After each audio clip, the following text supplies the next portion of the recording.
Back in August of 2024, we spent just $10 at a garage sale on 5 pair of jeans.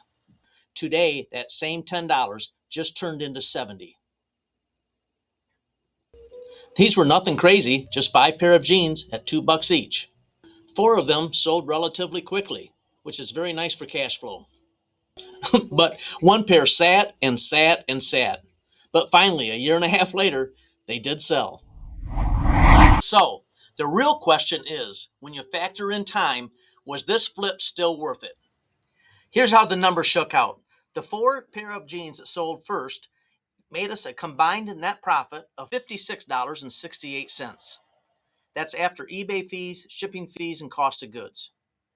The last pair that finally slowed, the good old slow mover, but the turtle made it over the finish line, and we sold that pair of jeans, and that netted us a profit of $14.13.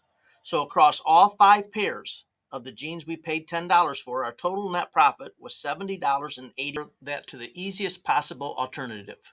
Do nothing and putting the $10 in a bank savings account back in August of 2024. At roughly 4 to 5% interest, and good luck getting that, over that time, you'd probably have about $10.68 today. So the difference is pretty eye-popping. Same $10, about 68 cents in interest, or $70 in net profit. And this is why I love small flips. It's not about the jeans.